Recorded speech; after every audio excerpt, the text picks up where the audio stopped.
दोस्तों कैसे हैं दोस्तों। डेटा कम्युनिकेशन की एक नई वीडियो में मैं आप सब लोगों को खुशामदीद करता हूं। दोस्तों आज की वीडियो के अंदर हम बात करेंगे बिट ओरिएंटेड फ्रेमिंग पर। तो दोस्तों डेटा लेयर की हम फ्रेमिंग सर्विस पर बात कर रहे हैं, जिसके अंदर हमने देखा था कि फ्रेमिंग के अंदर हम जो पैकेट्स होते हैं उनको फ्रेम्स के अंदर कन्वर्ट करते हैं, ठीक है, और इस प्रोसेस को फ्रेमिंग करते हैं। उसकी डिफरेंट टाइप्स हमने देखी थी। फिक्स साइज थी, वेरिएबल साइज थी, वेरिएबल की दो साइज थी, कनेक्शन और बाइट ओरिएंटेड फ्रेमिंग और बिट ओरिएंटेड फ्रेमिंग। तो लास्ट वीडियो में हमने बाइट ओरिएंटेड फ्रेमिंग देखी थी, जिसके अंदर हमने देखा था हर जो फ्रेम का पार्ट था वो 8 बिट का या 1 बाइट का होता था। तो आज हम बिट ओरिएंटेड फ्रेमिंग पर करेंगे। तो ये काफी फ्लेक्सिबल सा टॉपिक है, यानी इसके अंदर हमें बाइट या 8 बिट का सीक्वेंस नहीं चाहिए होता, बल्कि it is useful when dealing bit sequence rather than byte. तो ये वहाँ यूजफुल है जहाँ हम बिट सीक्वेंस को यूज कर रहे हैं बजाय के बाइट के, ठीक है। ये स्पेशली वहाँ यूजफुल होता है जब हमारा डेटा बाइट्स के अंदर नहीं होता, ठीक है, और हमारा कहीं कहीं डेटा 8 बिट से भी बड़ा होता है, जिस तरह के ASCII कैरेक्टर्स वगैरह हैं, तो वहाँ ये यूजफुल होता है। अब बात कर लेते हैं बिट ओरिएंटेड फ्रेम के स्ट्रक्चर की। तमाम फ्रेम्स के स्टार्ट और एंड पर एक फ्लैग होता है, ठीक है। तो फ्लैग क्या होता है? Special 8 bit pattern that is 0 6 time 1 and 0 that marks the beginning and end of the frame. तो एक स्पेशल बिट पैटर्न होता है 0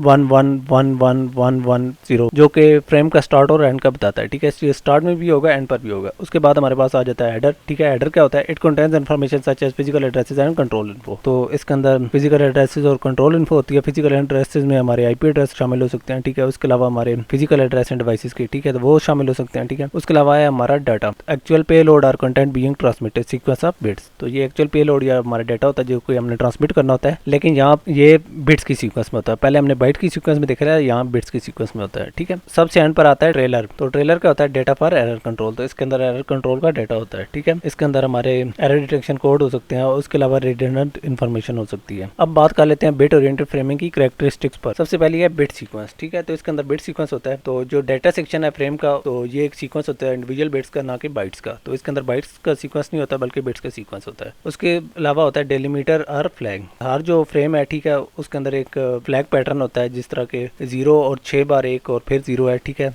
जो कि स्टार्ट और एंड का बताता है, ठीक है। तो अब बात कर लेते हैं बिट स्टफिंग। जिस तरह हमने बाइट स्टफिंग की बात की थी, तो बिट ओरिएंटेड फ्रेमिंग में बिट स्टफिंग क्या होती है? What if the flag pattern 0 6 time 1 0 appears in the data. तो सपोज हमारा जो फ्लैग का पैटर्न है वो डेटा के अंदर अपीयर हो जाता है। डेटा के अंदर भी इसी तरह का आ जा सकता है, ठीक है। It could be mistakenly interpreted as frame delimiter. तो ये हमारा जो रिसीवर है इसको फ्लैग समझकर फ्रेम ट्रांसमिशन को वहीं रोक सकता है। इस मसले को हल करने के लिए हम क्या करते हैं? To prevent confusion bit stuffing is use. तो इस मसले को हल करने के लिए हम बिट स्टफिंग यूज करते हैं। तो इसके अंदर क्या होता है? It involves adding an extra 0 bit after every sequence of 5 1 bits in the data to avoid confusion with the flag pattern, ठीक है। तो ये इस तरह करता है कि जहां भी हमारा डेटा होता है उसके अंदर 5 इकट्ठे एक आ जाए, तो उसके बाद ये 0 डाल देता है, ताकि रिसीवर ना समझे कि ये फ्लैग आ गया है। तो जहां जहां भी 5 होंगे, यानी छठा एक नहीं बनने देगा, ठीक है। एग्जाम्पल दिखा देता हूँ, ठीक है। हमारे पास एक सेंडर ने डेटा भेजा है, तो उसके अंदर हमारे पास 5 1 थे, तो इसने इस तरह किया कि एक एडिशनल 0 डाल दिया, ठीक है। जो 5 1 थे वो मैंने लाल से किए हैं, और इसके बाद जो इसने एक एडिशनल 0 बिट डाली है, ठीक है, वो मैंने ग्रीन से हाईलाइट किया है, ठीक है। तो इसने एक एक्स्ट्रा बिट डाल दिया ताकि रिसीवर ये ना समझे कि हमारा जो डेटा है, ठीक है, कंक्लूड हो गया, फ्रेम एंड हो गया